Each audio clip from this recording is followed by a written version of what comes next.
You're listening to the Nerd to Know Media Network. Join us at nerdtoknowmedia.com.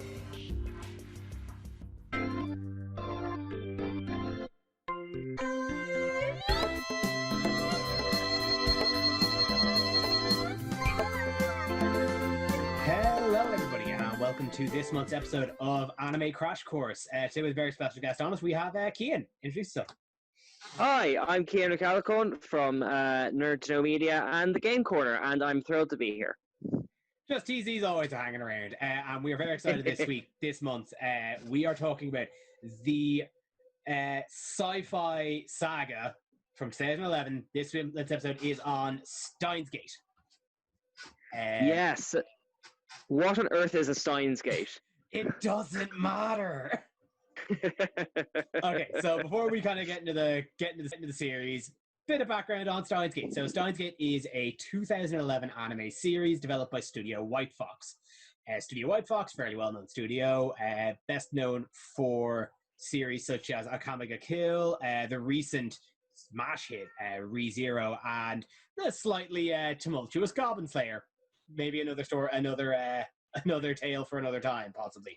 But moving on, it was directed by Hiroshi Hamazaki and Takeya Sato.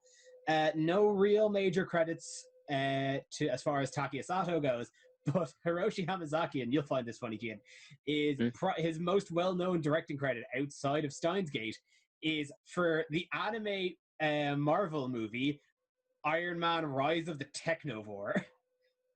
I know that one. Oh, yeah. That's mad. Yeah. I was about to say, like, if you didn't know, there is actually, like, a huge market of anime Marvel, like, Japanese anime Marvel movies. It's kind of in the logic of, like, sort of there's, like, a different Marvel universe for every single demographic, that kind of thing. Like, it's also just like where, you know, we have the direct-to-DVD kind of animated films. It's just literally another market of that. My favorite little tidbit of knowledge is that in at least a few of the Japanese movies, Deadpool is voiced by the same I couldn't tell you his name off the top of my head, but he's voiced by the same voice actor that does Dio in JoJo's Bizarre Adventure, and he brings same energy, and it's wonderful. Anyway, bringing it back on track to Steins Gate. So, Steins Gate, as it's an anime series based, is an anime series based on a pre-existing visual novel. The visual novel coming out in 2009, being developed by 5PB and Nitro Plus, two kind of small-time visual novel developers working under Spike Chunsoft. This developed in 2009 as part of the Science Adventure series, along with other titles such as Chaos Head and Robotics Notes, and various spin-offs of each. Now, Steins Gate is definitely the most well-known, mostly for the anime series, but from what I could dig into, all of the other installations of the visual novel series are fairly well critical acclaimed. It's all sci-fi, which isn't something you get a huge amount of in anime and visual novels. So it's carved out its niche. So the series then ran for 24 episodes, being a complete season. And that is what we are talking about today. So, can I just ask, how many minutes do we have on the clock so far? Oh my god, not enough. No. What I was hoping to ask is, no matter how many minutes it is, it's impressive you've made it this far without just mentioning time travel in general. Well, yeah, okay. I've mentioned it's a sci-fi series. The big conceit. Okay. I suppose we'll kind of get into what is talking about where Steins Gate comes from. What's it about? So the series follows... this is going to sound so corny. Just happy to say it out loud. The series follows self-proclaimed mad scientist Hoin Kyoma, aka his actual name is Okabe Rintaro, a college student working in the Future Gadgets Lab in a small apartment in Akihabara, Tokyo, along with a colorful range of characters such as his childhood friend Mayori and his super hacker roommate Daru. And these are just a bunch of freaky nerd weirdos that hang around and really kind of do nothing all day until literally just playing around with a microwave, they unlock the secret of time travel. Well, I mean, that's slightly unfair because actually I was really impressed, not to get too ahead of ourselves, but I was really impressed with like how there for many time travel shows, I really like how this series breaks down logistics of how time travel would work, if you know what I mean, even if it is by way of microwave. Oh, the show, I'm not, like, the show itself is very, very clever. The characters are dumb. Oh God, yeah. I not to kind of blow our own trumpet, but once like the gang of 6 of them were together, I was like, oh, I'm getting serious Nerd to Know vibes. Like just the 6 of them just hanging out and talking about nonsense, you know. We should rent an apartment together. Like poor Katie and Lisa be turning up. Doo, doo, doo.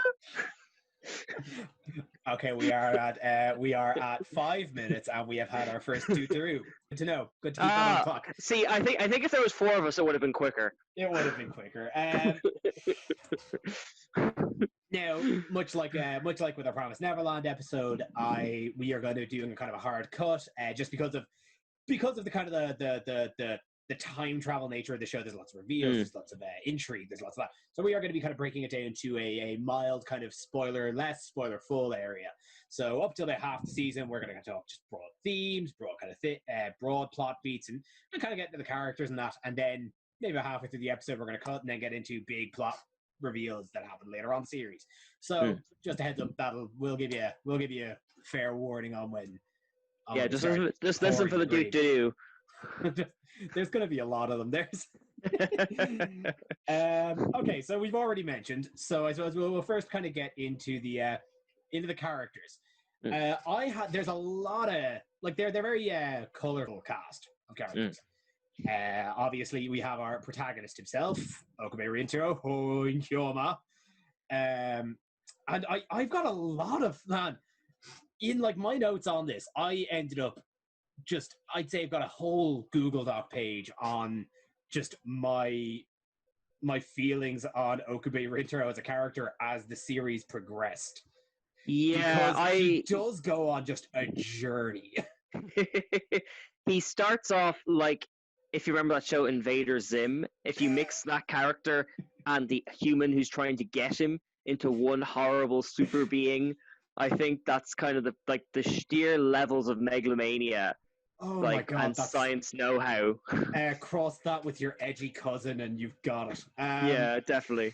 Like he kind of goes from being incredibly just unlikable, kind of awkward to watch. Yeah. You're kind of just like, oh God, why is this our main character? But I think for reasons we'll get into later, he does grow and he does kind of develop as a character.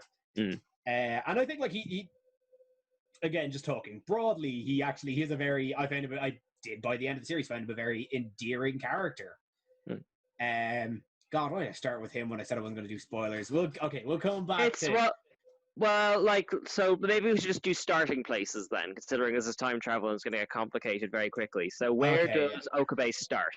Oh, he's a loafer. He's how this man is affording an apartment in central Tokyo.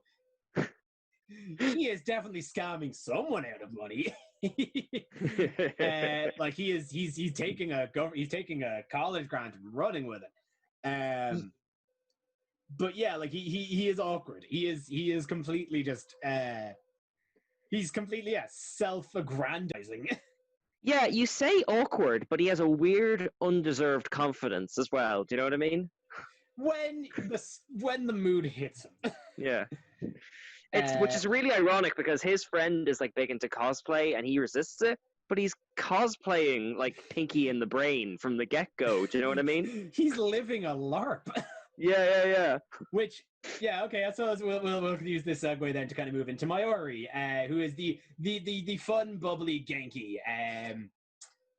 childhood best friend of the series. Yeah, if you scroll by Steins Gate on Netflix, 9 out of 10 times it'll be an image of her. She's wearing one of those frilly dresses, and she looks very kind of very cute and endearing kind of thing. Yeah, literally her most well-known phrase is the "doo doo." So that's about all you need to know about her. So, but no, she brings that real kind of innocent levity to the situation throughout the entire series. Her having no concept of what's going on via time travel, or really having any interest in the science going on. She's just there to hang out. Yeah, it makes her kind of very dear, and everyone's kind of and out of the whole cast kind of grounds them in a way. Yeah, it's like, do you ever, because I know we're doing a Simpsons roundup, it's like, do you remember when Homer gets intelligent and he suddenly gets very angsty? Like, she knows nothing about the time travel, and she is easily the happiest out of all of them. And I feel like there's something to that, you know? There's a blissful ignorance. And like, as we'll get into again later, I'm dropping so many hints. The way her character not develops, but like how that kind of how her characterization carries some of the later parts of the series, I thought was very, very effective. Oh yeah, it takes a while, but you realize there are kind of layers to her, like. And again, it's not like she's not entirely ignorant. Like she knows, like she knows kind of what's going on around her. She doesn't care about the science of it, and even the fact that she works in a maid cafe, like she's fully aware of like her surroundings, and she's not as innocent as she lets on. No, in fact, considering most of the rest of them are scientists kind of trapped in their own heads, I think she is the most emotionally intuitive of all of them, if that makes sense. Yeah, I get that. Yeah, she knows what they need when they don't, because they're too busy looking at like chalkboards and that kind of stuff. Because she's here in the world right now. Yes, she actually exists in reality. Now, talking about someone who doesn't really exist in reality, we'll go, like, we've got their roommate Daru, who is your archetypical, just lazy, slovenly nerd hacker. And like, again, very much like Okabe, I started off just hating this guy, because like he's, again, rude, incredibly misogynistic, and just kind of there. But as the series goes on, the misogyny is still there, and I have my issues with that. But he becomes reliable. Like he is where Okabe pretends to be a mad scientist genius. This guy actually kind of is. Yeah, actually, because sorry, I didn't mean to interrupt you, but we were kind of talking about this in the shop. He is incredibly obnoxious, but A, he is never cruel on purpose, and B, while he's making all these sexist comments, he's also working 24 hours to get his friend's project done for him, usually without even asking. So, like, there is a sort of, there's a fierce loyalty to him. He would never make anyone uncomfortable on purpose unless he thought it was funny. I get what you mean, and I'm annoyed that it never goes away. That's but like if he grew out of it, it would have been okay. But like it's one of my it's a criticism of the show itself and the writing. But when it comes down to him, I didn't find him. He didn't wear out his welcome, and he's not too. It doesn't come up too much. But he's he's the actual brains behind the operation. Well, one of the two brains in this room, the other then being the female lead of the show, essentially, Maxi Karasu. Yeah. This is the American character, is it? Yes. She's an American 18-year-old prodigy. She's a child prodigy. She's kind of ahead of her classes, and she's a natural, intuitive scientist and that kind of stuff.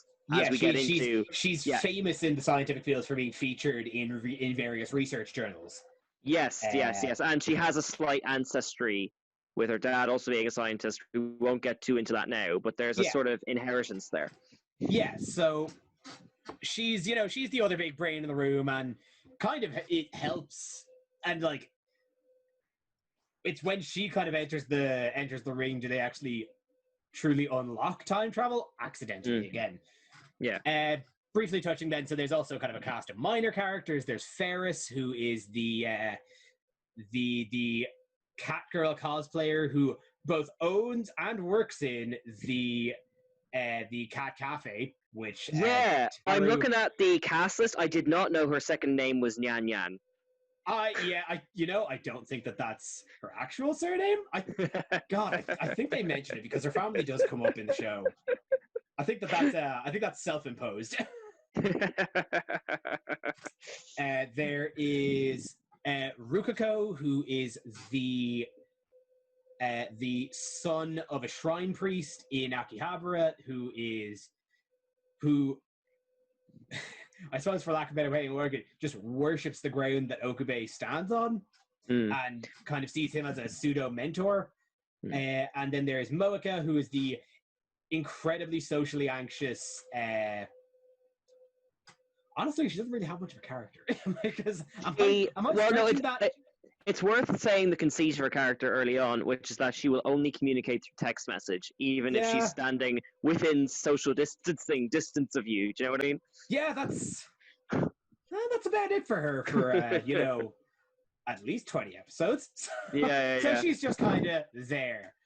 Okay, and I'm just gonna swing back to Rukako for a moment, because this is probably one of my biggest gripes with this show. Right. In that, like, Rukako is portrayed, the series goes out of its way to define that, at least in the oh god, this is time travel fuckery at its fuckiest. Can we write that on the poster if they ever do like a Steins Gate like big event thing? Rukako in the primary timeline of the series is identified, and the show just goes out of its way to remind you that Rukako identifies as male, and is identified as male, but presents incredibly feminine, incredibly light. And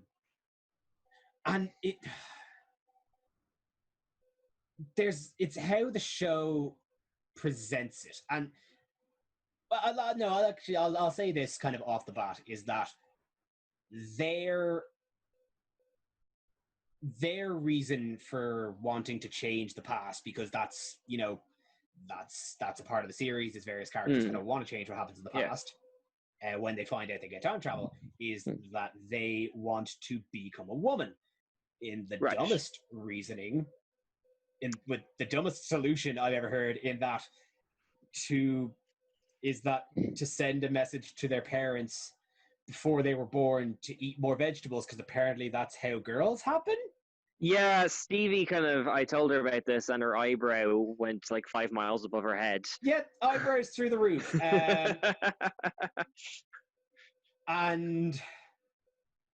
But look, this is a show where a microwave sent text back in time. I'm happy to take a pinch of salt with the... what's bothering you? Is it the logic, or is it the representation that's getting under your skin? The representation isn't great. If anything, it's just handled clumsily. And how, like, it's the fact that the show feels like it just doesn't know what trans people are. Okay, because I did flag this in our discreet text conversation, kind of a few weeks ago. Considering what I've seen of anything vaguely queer in anime, usually it's just gay, and it's big muscly men with lips, sometimes without clothes. I was actually impressed that they were trying to represent a spectrum of LGBT trans in general. And I think so. I think that there was a genuine... I think there probably was a genuine attempt made. Yeah, and I can't really discuss it more without getting into the spoiler bit, but I could see why someone might get upset about it, but I don't think the show was going out of its way to offend. It doesn't seem harmful. I'll say that. It definitely doesn't seem to be outwardly attacking non-binary folk. Yeah. But it does come across just kind of clumsy and clunky, and again, just definitely didn't seem to understand what it how it definitely didn't understand how to represent a non-binary person. And again, the fact that they're, because again, they explicitly say that they want to be a woman, and their solution is time travel text messages instead of transitioning. Just seems short-sighted. Well, how easy would it be to transition in modern Japan? That's what I'm wondering. That. Yeah, no, that's fair. And I'm not going to speak to any knowledge of trans culture in Japan. Yeah. And again, this is a series from 10 years ago. So, there's obviously been a lot more modern sensibilities that have kind of come into the world. So, it is, I suppose I'm holding it to a grill, but I think the show does so much right that this is the one that kind of flagged. And I think that it's fair to point it out, because I think that this would be a sticking point for a lot of people watching it. Yeah, but I do like the way that the show introduces her informally as a woman without going into too much detail, and then kind of we find out later, because we had the same thing. It's not an anime, but we started watching Schitt's Creek, and one of the main characters identifies as pansexual, but not until 7 episodes in, when we're already familiar with his ins and outs and all that kind of stuff. And I think if they were going to do it, at least they did it in a, again, relative to anime, a subtle way. Do you know what I mean? Yeah, I get that. Yeah, no, okay, that's yeah. Again, we're the curve. I'm identifying it against all the other anime you've introduced me to, and I'm looking at the curve, and I'm comparing him to the big muscle man from One Punch Man. The That's big fair, yeah. gay naked guy. Yeah, Puri Prisoner is a lot of complicated feelings. Yeah, I think, we got spoiled for choice with Kobayashi's Dragon Maid. That was good reference. That was it. I'm putting this in the midpoint between Kobayashi and One Punch Man, with a star for effort. Yeah, we got a corkboard now of representation in anime. I guess this is what the podcast is now. Okay.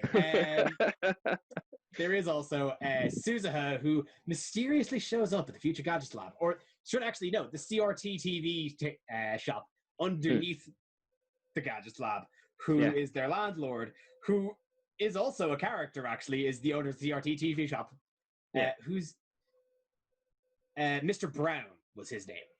Yeah. Which actually, I suppose we never got into it. So did you watch the sub or the dub? Yeah, for the last 3, I've watched the sub, but for this, I watched dub because I know what you're going to say. It's because J. Michael Tatum and Christopher Sabat, who are All Might, and Ida from My Hero Academia were in this. I was like, I gotta do the English voice. I've got to hear this. Oh yeah. Oh man. For sure. So I watched the sub this time around, but I've watched it in the past and watched it. The first time I watched it was the dub. Both are both are fantastic. The dub, J. Michael Tatum absolutely hams and eats every piece of scenery as Okabe intro. It's very rare that you feel like the animation isn't big enough to keep up with the voice acting, but here we are. It's truly stellar just how much he manages to go in on it. And yes, Sabat, you can't go wrong with Sabat. He's All Might, but when you pull in Vegeta for an anime, you're getting into a you're in for a good time. And again, on the sub, and then on the subtitle side, I don't have a list of the cast in front of me now, unfortunately, but again, very, very solid performances. Again, Mayuri's Dutaru is hammered into my brain, but the big name that stands out in this show is Okabe's Japanese voice actor of Mamoru Miyano, and if you think that the dub actor ate scenery, Miyano made a feast of it. He truly just goes with it. And I think that's probably where like this is the template for how Patrick did it. Like Mamoru Miyano is a veteran. I'm looking at his CV. He was Light Yagami and all these like amazing kind of big lead characters. Like, yeah, no, and like I think Rintaro is probably one of his crowning achievements. His other personal favorite of mine is his role as, the name has escaped me, but the lead, the manager in Zombieland Saga. But that right. is possibly another talk for another day, my friend. What's kind of the hook early on, apart from like, Okabe's mad ramblings, is there's the character of John Teeter, who is kind of spoon feeding him these conspiracy theories and all that kind of stuff. Like, and that's kind of where a lot of the time travel stuff is set up. Yeah, like, how did you wrestle with the science? See, I don't know a whole lot of the time travel conspiracy theories. We tried our best to get Dara from the network on, because like this is complete from the dark fodder. I know he was frothing at the mouth to talk John Teeter, but it just didn't work out. But yeah, like that's it. Like it revels in the conspiratorials of actual, real life time travel conspiracies. Like one of the big things that caught me was them name dropping the Large Hadron Collider in CERN, and just like pointing out, like again, like kind of actually lightly touching on the science of it, about how there was theories that this thing in hurling atoms at each other could cause a black hole, and then that kind of fell down the wormhole of black holes, the event horizon of a black hole bending time so much that, hey, time travel could happen. Like all of these kind of little things that just kind of tie it back, that in a weird way this sci-fi show about time travel could happen in our real world. It grounded it in reality just enough to make it believable. Yeah, and it really puts its cards on the table in the second episode when I'm terrible at Japanese names, but the American student character, she does a Kursu. She does a presentation on why all the science fiction in TV shows doesn't work, and she specifically references Doctor Who in an overt way, like referring to blue boxes or something like that. So I think that's specific to the dub, actually, so they took liberty there. I was going to go into this later, but yeah, because they reference Wesley Crusher from Star Trek and a few other American pop culture things. But anyway, I was very impressed with how it, right off the bat, I mean, it's a slow burn in many respects, but it puts its cards on the table in that it explains first how time travel is impossible, and then dismantles it step by step. Do you know what I mean? Yeah. Now, I'd say almost the opposite. I don't think it's a slow burn. I think it hits the ground running, but almost too fast. Like, okay. Light spoilers, but the very end of episode 1, when Okabe sends the text and appears in a separate world line in Akihabara, except it's empty this time. The first time I watched this series, that lost me. I was like, what the hell just happened? It left me just it didn't leave me asking questions and being like, oh, what happened? It left me just confused. That's true. I think we're getting our terms mixed up, because it takes 6 or 7 episodes for the plot to get going in earnest. Okay, but important stuff is happening very quickly. And I will admit, because I was watching this before it won the vote, if it didn't have that jammin' theme tune, I may not have endured the first 2 or 3 episodes of just utter confusion. Yeah, which also for reference, the opening is called "Hacking to the Gate" by Kaneko Ito, and it is a jam. It's for lack of a better way of putting it. But yeah, like it does kind of take time, because it is, the gang get together, the gang figure out through just blundering their way through it that they have discovered time travel, and then just kind of being scientists, just kind of pushed the boundaries of it until they they developed more than just they developed time travel by sending messages back in time and altering previous events.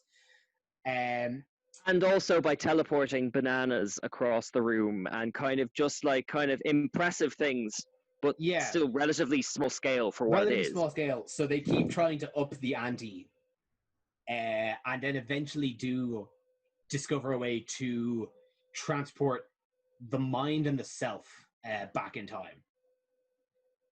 Now, I think that this is where we are going to put our spoiler breaks on.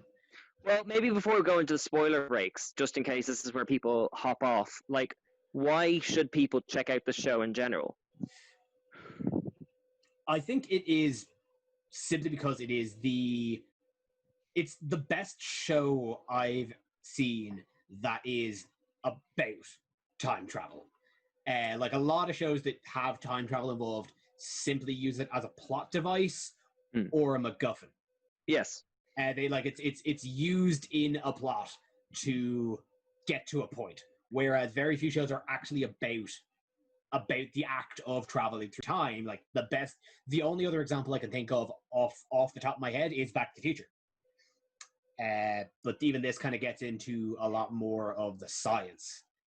Yeah, because even Back to the Future, you don't know how that car works really. No, and like I think like if you're looking for a really good hard kind of modern sci-fi, absolutely give this show a shot. And it's on Netflix, so you don't have to Netflix. Go sailing the high seas or any of that malarkey. Cian, if you have no more points to raise, in that case,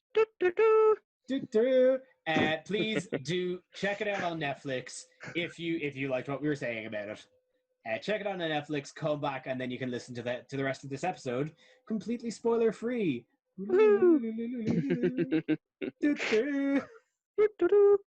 Spoiler full area. Okay, so just to summarize where we are now. So the gang have discovered time travel. However, I love how you're calling them the gang. It makes it sound like It's Always Sunny in Philadelphia. You know what? I honestly had that thought. They are kind of an It's Always Sunny gang. Yeah, it's just sort of like 5 or 6 strays who just hang out and get notions of ideas and have terrible consequences and never learn. Well, sometimes learn. So, by this point, we've discovered the idea and the concept of the world lines through talking to the elusive John Teeter on, I think, Reddit? they have facsimiles of various kind of real life things, and I think that was Reddit. Yeah, they said it was like a sort of a dodgy site, so I think they meant Reddit without saying Reddit, or 4chan. Yeah. Oh, 4chan. God, that takes me back. That's but anyway. And the point, and they've cracked time travel, and they're like, okay, we're gonna go public with this. And then episode 12 happens, and everything breaks bad. Yeah. And essentially, episode 12, I think, could definitively be called Mayuri Has a Really Very Bad Day. Because by messing around with time travel so much, Okube and everyone else involved gets caught in just an endless... Would Groundhog Day be fair? Kind of Groundhog Day, where no matter what events transpire, Mayuri dies every single time. Also to mention is that, but up to this point, they have sent various messages that all through the timeline in very subtle ways and small ways. But Okube has an innate ability to have memories of everything that's happened in all these previous timelines, whereas no one else does. Yeah, and it's worth saying as well that the show explains very clearly that when Okube does this, he isn't changing the present. He is kind of stepping right into a slightly alternate version no, of reality. It is a multi-world theory. It is that Yeah. all of these timelines are happening and can happen, and Yes. he like by changing the past instead, and particularly with his ability to remember it, his consciousness is just moving from timeline to timeline depending on the outcomes. Would it be a spoiler though to, I know we're talking about the bad day, but to also mention what the first text was in the series, because that's kind of important. Oh my god, I entirely forgot about that. I didn't want to say it earlier because even highlighting it is kind of a spoiler if you draw too much attention to it. That's fair. We're in the spoiler. We're in the spoiler field now. So going back to the first episode, the first thing he does unwittingly is send a text to point out that Makise Kurisu was found dead. And by sending that text completely accidentally, changed world lines to where she's alive. And again, as they found time travel, they helped a variety of the cast members with various issues, changing the world line so much that they got caught in this loop where Mayuri would die every single time. And this is going back to what I was saying as to Okabe as a character earlier about the journey he takes. Watching this self-aggrandizing, arrogant man over the course of a 20-minute span suffer trauma after trauma after trauma, and watching that overplayed confidence break down. It's effective. From going from a character I really just didn't care about all too much to being somebody who I just felt incredibly sorry for. I think they hit the nail on the head with it. I thought it was very well executed. Yeah, I agree. And like the thing that really makes it dynamic is that by the conceit of the show, every time he sees something horrible or fails to change something, he is the same, but the characters reset.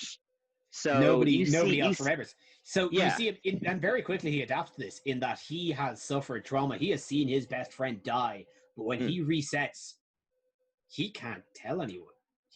Nobody knows.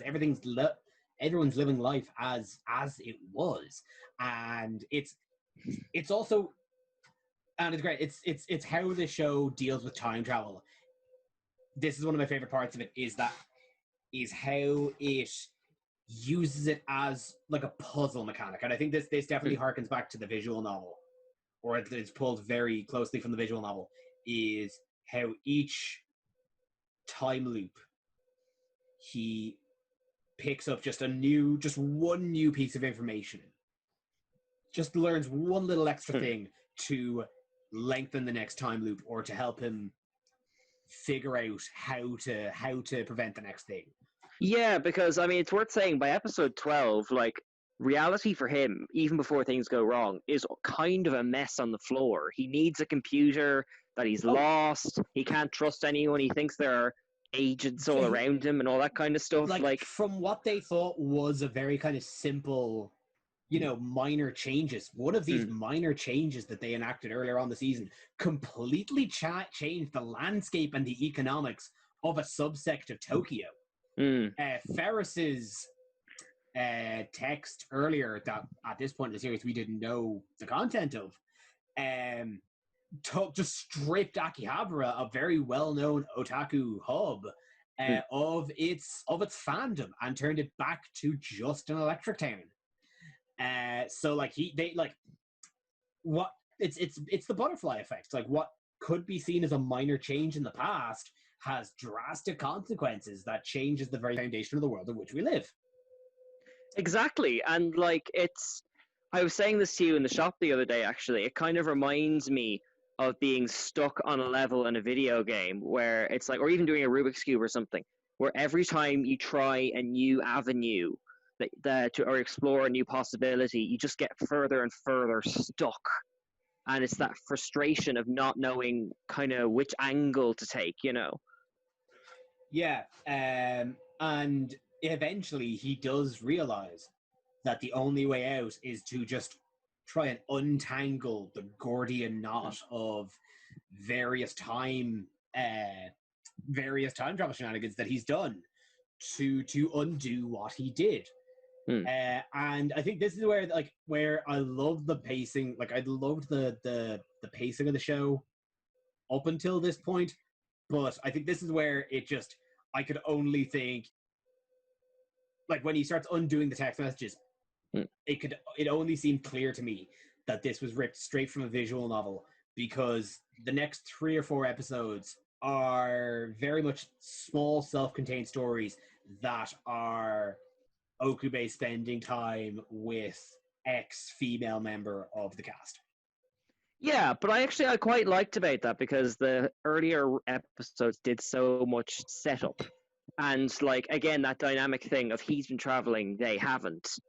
That basically all the elements were set up there for them to have a dynamic, whoever it was, for them to have a dynamic story together and have that bittersweet thing where he'd remember it and they wouldn't.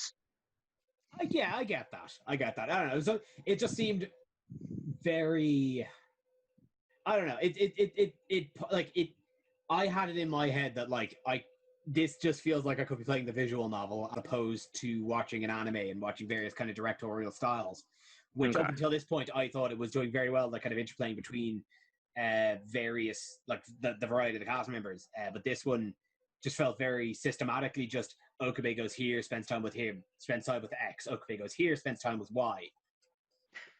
I can see that, but I think the whole show is built around the consequences. So each of them send a text, you don't know what it's about, and now you actually have to explore and live in the consequences of that text, and essentially convince each of them to give up something incredibly important to them just on trust, really. And he has to do that with his charisma, which, as we've established at the start, he has none of. Exactly.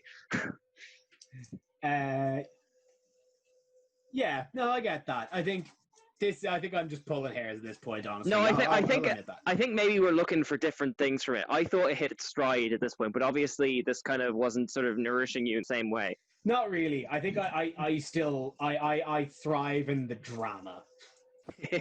I like me some slice of life kind of character based, but I lived for the suffering. I'll admit that now. Well, it seems like this studio is the one to go to then, between this and RE0. God, yeah, no, White Fox love making people hurt. So, as then the story goes on, you know, he spends his time with Ferris and ends up convincing her to undo her text, which you find out is to bring her dad back to life, which was very touching, actually. I thought that was a very good episode. Considering she was a gag character up to this point, yeah, that felt like a very hard turn, which was well earned. Like, oh yeah, it was like it pulled the rug out from under you, but it didn't feel contrived, and I quite enjoyed that. And then there was Ruko, obviously having to give up having to realize that they were a guy in the other timeline, and allowing Okube to reset that. But then we get on to Moeka, and as I mentioned, up until this point, she's kind of been a non-character. And it's at this point that we find out that they... Or actually, no, sorry, reset. It was, she was, because she was the assassin that kept killing Mayuri. God, this is with the phone, yes. Yes. Fun fact, it's not easy to talk about a time travel story forward. No, trying to make chronological sense of this series on 4 hours sleep is you know, we're doing the Lord's work right now. This is nothing. Fun fact, my kind of lockdown project has been to put the Doctor Who Time War in order. Can't. Oh, why would you do that to yourself? Maybe I just like suffering too. Maybe we'll all just need to hurt a little bit. But sorry, go back to your point. But yeah, so it is like middle of the series now, kind of going back. It's revealed that Moeka is actually an assassin, and it's That's the one reveal. Like, this is the one reveal I really did enjoy, was them being conspiracy theorists on 4chan and having all these things, like how CERN is the is the dark government, and how there's, it's lizard people taking over. Yeah. Oh, they're gonna open up time travel. They're gonna open up black holes into Switzerland, and they're kind of spouting all this stuff, and you're like, yeah, okay, yeah, right, I got you. Only for it to turn out to actually be true. I thought it was the opposite. I thought that like they were living in a world which was quite tame, and through their meddling, they had inadvertently created this paranoid thing. I don't know. It's that like I just seeing how extravagant the characters were, and kind of that they were conspiratorial by nature. It caught me. It caught me like a left hook when it turns out that CERN was real and that they were in fact trying to invent time travel themselves, and that they literally had hit squads to prevent anyone else from uncovering secrets. Well, that makes sense though, because like I think even Star Trek has its own version of a temporal Cold War, where once one person gets a time machine, they all have to get time machines, and they all cancel each other out. So like there is some logic to that as an idea. All I've known basically on my very, very limited reading of time machines is that in order to use one, you would have to destroy it in the process to maintain reality's structure. So like I don't know how much this would work in real life. I can't see my air quote fingers. Yeah. But I think there is a precedent for this as a plot device. I suppose so. I didn't expect it in this show when I first watched it. Yeah, it's very grounded despite the time traveling bananas. Yeah. And so when we get to Moeka's kind of segment of the story to unravel her message, obviously by this point they know that she is a killer, and like it's watching Okabe grapple with the fact that he has to interact with the person who he has seen murder his best friend countless times. Again, it grounds him and just adds that sinking dread as you kind of watch it. Well, it's even worse than that, because before he gets a chance to do that, in one timeline, she kills herself. So he has to save the woman who killed his best friend. It's so... And we haven't even gotten into the fact that there's a time-traveling character in the present before they start meddling. Oh, God, yeah. This show's a lot, you guys. This is going to be a multi-part series. No, I think we're all right. And so it's as they in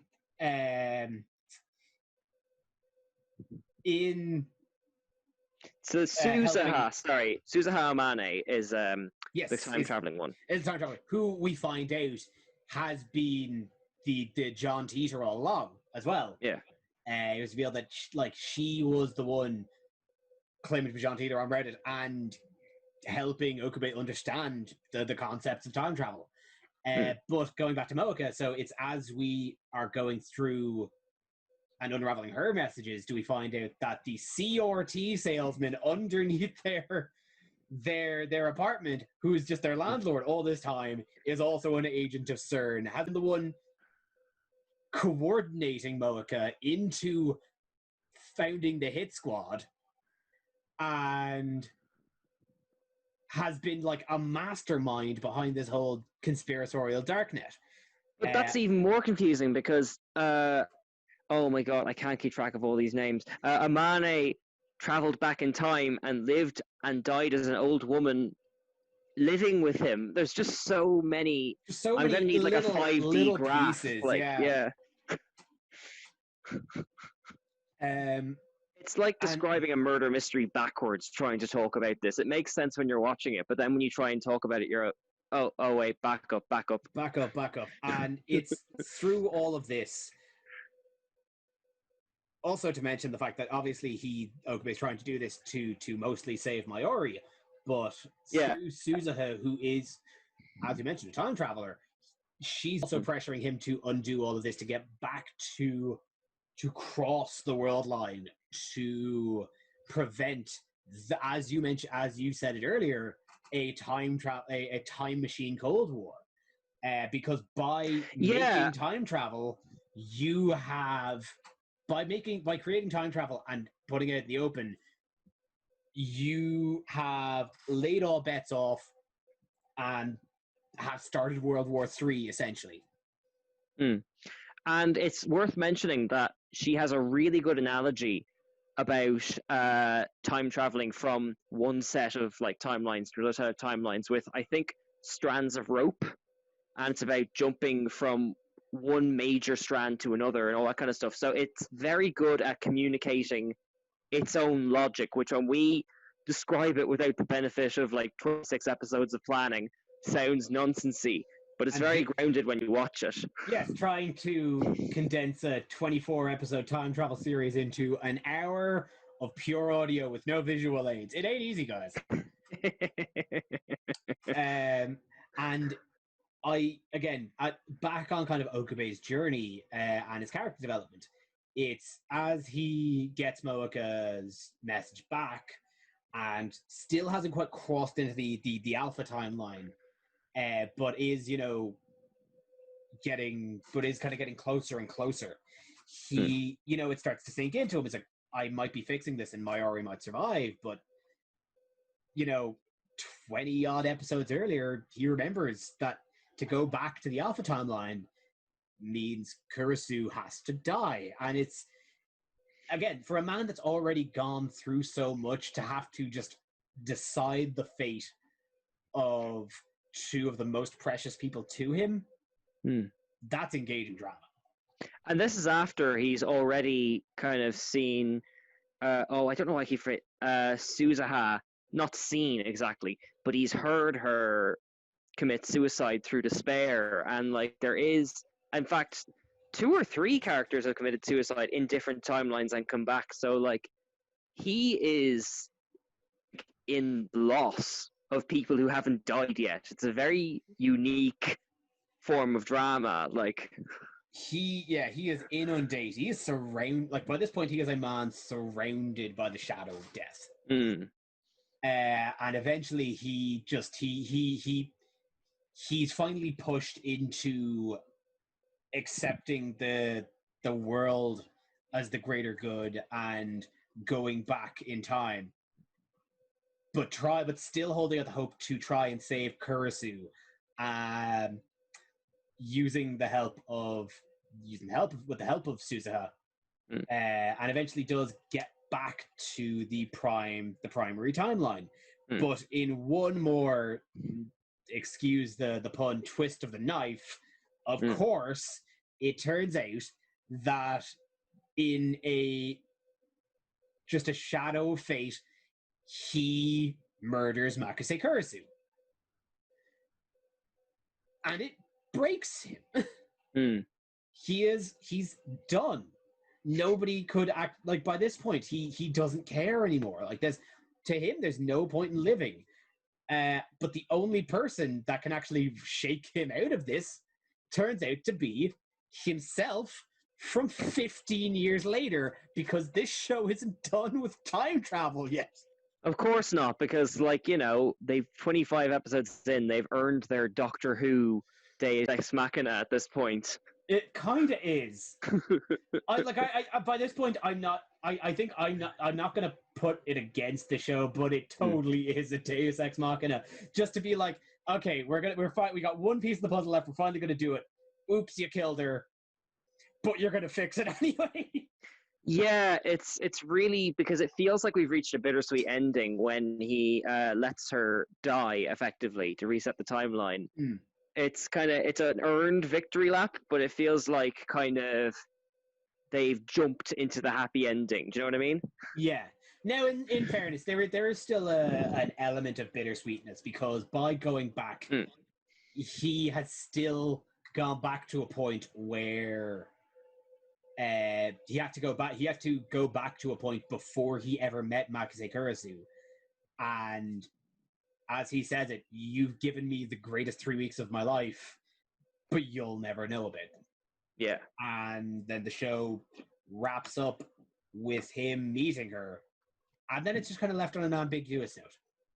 And I kind of like that. A hopeful one, though. It's A not like hopeful, the end yeah. of the actual Butterfly Effect movie where they pass each other in the street without talking. Like, not that kind of thing. Like, No, and like I really did enjoy the ambiguity of it. Of they finally get to meet, and it's kind of up to you on whether they can fall in love again.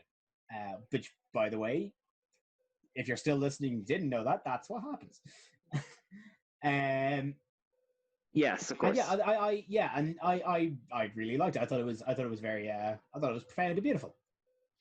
Yeah, it was very, very tasteful, and like there is a weird sort of mirror thing of in the first episode he was imagining he was this sort of crazy scientist almost for attention, and he sort of to win he has to buy into his own nonsense to save the day. Do you know what I mean? Yeah, but now after having gone through truly an ordeal, he can proudly call himself a mad scientist, but he's much more grounded, and he has a fully fledged future gadget research lab with several members. That's true. Yeah, he sort of takes the long way around to back to where he started with his sort of big imaginary theories, and he ends up with his team, but he brings with him all the kind of charisma and interpersonal skills that he learned along the way. Yeah, and like it really for as kind of convoluted and tightly wound the show is, it really does manage to wrap it up and finish with a bow on top. It managed to really kind of tie up every loose end. It just there's a sort of Your Name-ish quality to the end, isn't there? Like, oh god, yeah, oh yeah, and like if I'm comparing anything to Your Name, there's a good light there. Okay, so going forward with the show, so what's happening to Steins Gate now in the year 2020? Well, shortly after the series wrapped, the Studio White Fox produced one more OVA episode, which is an anime original episode, and it kind of is just another 20 minutes with these characters. It essentially takes place after the events of the main series. Kurisu invites them to go to LA, and you just get like a little bit of each character, and it kind of confirms that she doesn't exactly remember Okube from the other timelines, but the memories are kind of sinking their way into her, and it basically just affirms that they are falling in love. Personally, I wasn't huge on it. I think it undercuts. I think it undermines the original ending, which I love to bits. But like, if you want more time, it's one more episode with these characters. That's kind of what it is. Past that, in forms of other content, there is also a movie, which I only found out about in doing the research for this. There is a sequel movie where the events take place after the series. So, like, back in the Prime timeline, I know next to nothing about it, and I've heard next to nothing about it. So it could be good, it could be trash. Your guess. I'm not sure if a movie would be big enough to have a plot like this, though. Do you know what I mean? It would have to be a very simple problem. There is a real, like, what can they actually do to... Yeah, like, I mean... to do this. So yeah, like Dragon Ball Hero Aka, just invent a nonsense baddie and put it somewhere between the series and let people have popcorn. Done. That's fine. This show, I'm not sure how you could lend it to that form, Yeah, I don't know. I think I have to give it a shot out of just sheer curiosity. So that is called Steins Gate the movie, Load Region of Deja Vu. So I suppose I have to find that somewhere. That's my weekend. So past that, there is also a full pseudo sequel series.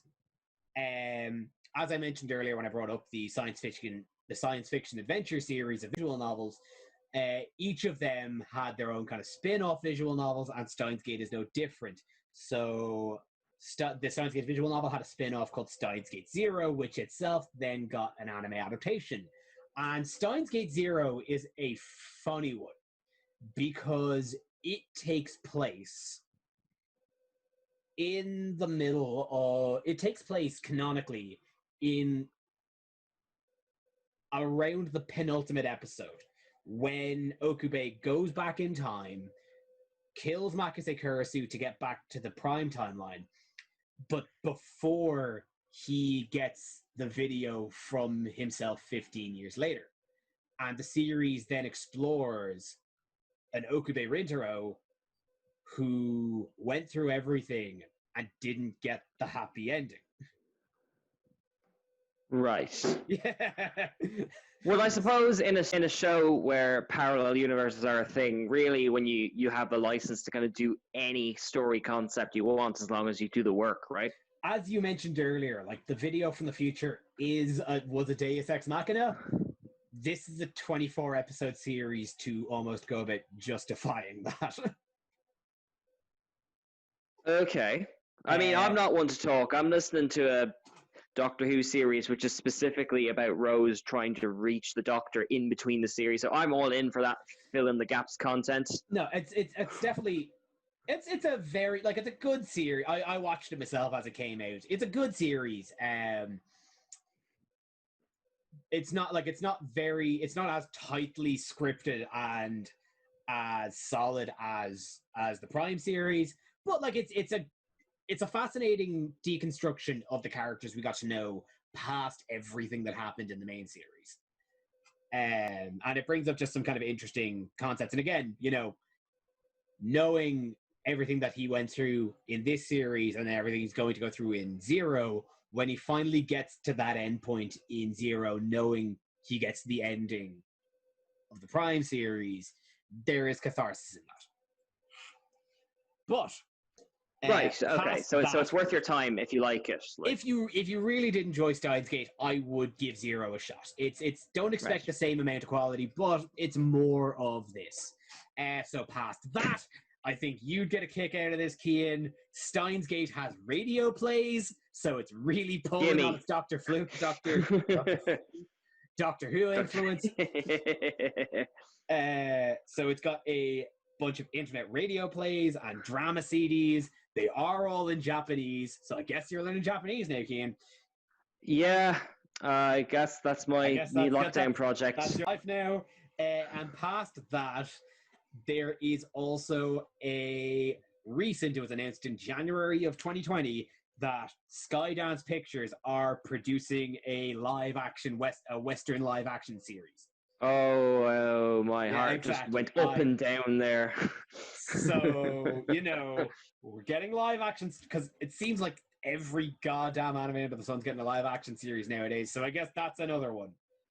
Yeah, it's like, I mean, I understand the business model, like take a popular thing and make a thing. But I mean, if people see the inferior copy, they're almost going to be less inclined to go check out the original. Although I will say that wasn't true of me in Death Note, but Yeah, Death Note's a funny case study. Anyway. Yeah. And yeah, that's Steins Gate. The only thing I'd like to add is that in my research, I found out that on the popular anime forum, my anime list, it is currently sitting at the second highest rated anime of all time under Full Metal Alchemist Brotherhood. Now, obviously, this isn't the definitive metric. It's an imperfect system. It's a live forum. It's like Reddit telling you what the best anime is of all time. But, it really goes to show just how popular this series actually is. Yeah, and for a series without a lot of bells and whistles in it too, it is mostly a psychological drama with some science thrown in to kind of amp it up a bit, Oh yeah, no, sci-fi dramas aren't exactly, the hottest thing. So the fact that it managed to get this far on that is truly a testament to the work itself. And I think that's about it for as far as Steins Gate goes. Cian, do you have any final thoughts? God, just thinking about all the stuff we didn't even get to. We didn't even get to the fact that Daru was the father. I don't know. I still don't know who that person was that was talking to in the time vortex. Like, there's just so much to unpack. Oh yeah, But no, I hope that anyone listening isn't intimidated by it. It's a really good ride. yeah, no, it does a great job of holding your hand through all of the nitty gritty and the convolutions. So that's going to do it now for us here for Steins Gate. If you've liked what you heard and you really want to you want to watch Steins Gate, as we mentioned earlier in the show, it is currently available for streaming on Netflix. So that's going to be us. Cian, is there anything you want to plug before you go? Actually, no. And apart from depending on when this is going out, just go check out all the wonderful channels on the Nerd to Know. Check off if you're obviously listening to the Anime Crash Course. Check out Doing It for the Exposure, Straight Out of Kanto, The Game Corner, Wrestling Rewind, From the Dark. There's loads of really cool things, and some of them have slowed down because some of us are back to work, but we still got a lot going on. So just go check out all the wonderful stuff. Yeah, you're here on the channel anyway. You might as well just see what everyone else has to offer because there's some fantastic stuff out there. Dara's going to go find Atlantis at some point. That might very well be out by the time this comes out. Who knows? The future is an unknown. So that's going to be us. That's going to be a wrap for us. You can follow me on Twitter at KevTalika94, and we hope to see you next month on a new episode of Anime Crash Course. Bye-bye.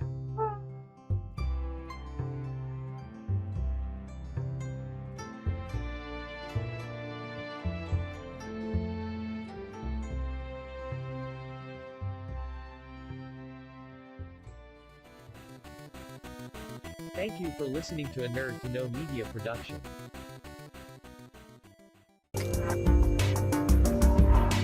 Join us at nerdtoknowmedia.com.